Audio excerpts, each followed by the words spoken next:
আসসালামু আলাইকুম। বাংলাদেশ বেতার রাজশাহী স্থানীয় সংবাদ পড়ছি আব্দুর রহমান মাসুম।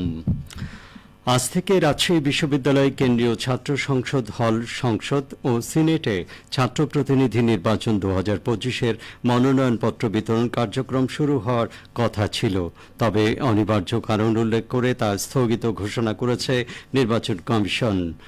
গতকাল বিশ্ববিদ্যালয়ের প্রধান নির্বাচন কমিশনার অধ্যাপক ড মোহাম্মদ আমজাদ হোসেন স্বাক্ষরিত এক জরুরি বিজ্ঞপ্তিতে এই তথ্য জানানো হয়। বিজ্ঞপ্তিতে বলা হয়, অনিবার্য কারণবশত আজ মনোনয়নপত্র বিতরণ কার্যক্রম বন্ধ থাকবে। পরবর্তী নির্দেশনা নোটিশের মাধ্যমে জানানো হবে। নওগাঁর মান্দায় উপজেলা নির্বাহী কর্মকর্তার সম্মেলন কক্ষে গেটকা প্রকল্পের অবহিতকরণ সভা অনুষ্ঠিত হয়েছে। গতকাল বেসরকারি সংগঠন বরেন্দ্রভূমি সমাজ উন্নয়ন সংস্থার বাস্তবায়নাধীন gender equality transforms climate action প্রকল্পের অধীনে এই সভার আয়োজন করা হয়। সভায় প্রধান অতিথি হিসেবে উপস্থিত ছিলেন মান্দা উপজেলা নির্বাহী কর্মকর্তা আক্তার জাহান সাথী।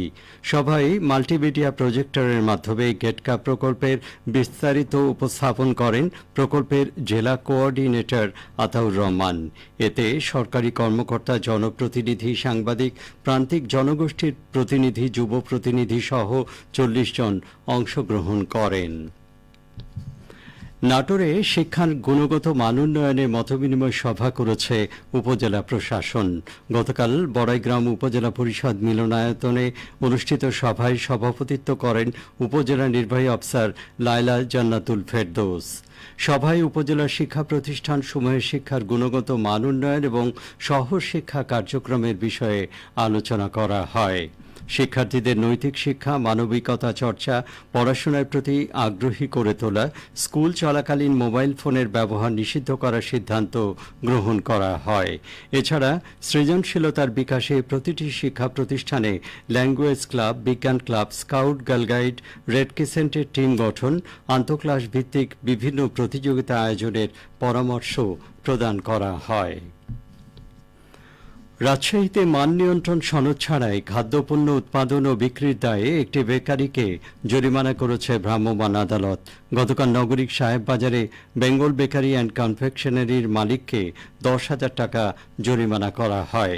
ভ্রাম্যমাণ আদালত পরিচালনা করেন জেলা প্রশাসনের নির্বাহী ম্যাজিস্ট্রেট অয়ন ফারহান সামস। প্রসিকিউটর হিসেবে ছিলেন বিএসটিআই রাজশাহী বিভাগীয় কার্যালয়ের কর্মকর্তা জুনায়েদ আহমেদ।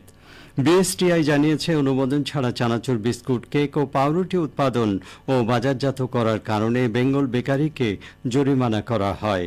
তারা অবৈধভাবে মোড়কে বিএসটিআই এর মানচিহ্ন ব্যবহার করছিল। এদিকে পাবনার বেড়া উপজেলায় নিষিদ্ধ ঘোষিত চায়না দুয়ারি জাল সরবরাহ ও বুকিং দেওয়ার অপরাধে সওদাগর কুরিয়ার সার্ভিসের কর্মচারীকে 20,000 টাকা জরিমানা করেছে ভ্রাম্যমাণ আদালত। এ সময় জব্দকৃত নিষিদ্ধ চায়না দুয়ারি জাল পুড়িয়ে ধ্বংস করা হয়। গতকাল বিকেলে উপজেলার কলেজ রোডে উপজেলা নির্বাহী অফিসার মোর্শেদুল ইসলাম ভ্রাম্যমাণ আদালত পরিচালনা করেন। এ সময় বেড়া উপজেলা মৎস্য কর্মকর্তা নাসির উদ্দিন, বেড়া মডেল থানার অফিসার ইনচার্জ অলিউর রহমান উপস্থিত ছিলেন।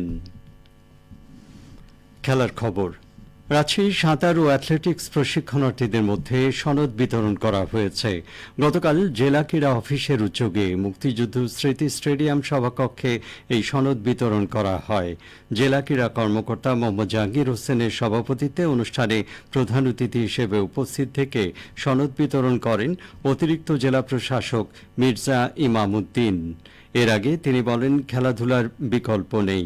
খেলাধুলা করলে মন ও শরীর ভালো থাকে। প্রশিক্ষণ নিলে ভালো খেলোয়াড় হিসেবে নিজেকে গড়ে তোলা যায়।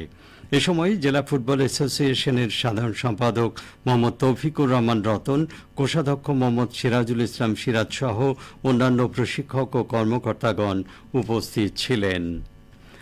এদিকে নওগাঁয় 2025-26 মৌসুমের ক্রিকেট প্রতিযোগিতার সামনে রেখে অনূর্ধ্ব-14, অনূর্ধ্ব-16, অনূর্ধ্ব-18 বয়স ভিত্তিক খেলোয়াড় বাছাই সম্পন্ন করা হয়েছে। জেলার 11টি উপজেলা থেকে প্রায় 80 জন খেলোয়াড়কে প্রাথমিক নির্বাচিত করা হয়। এরপর তাদেরকে বিসিবি কর্তৃক বয়স যাচাই বাছাই ও ডাক্তারি পরীক্ষা সম্পন্ন করা হবে। জেলা ক্রীড়া অফিসার আরিফুজ্জামান বলেন, প্রাথমিক বাছাইয়ে জেলার 4টি ভেন্যুতে খেলোয়াড়দের জন্ম নিবন্ধন সার্টিফিকেট ও অন্যান্য প্রয়োজনীয় কাগজপত্র যাচাই করা হয়েছে। সবশেষে আবহাওয়া।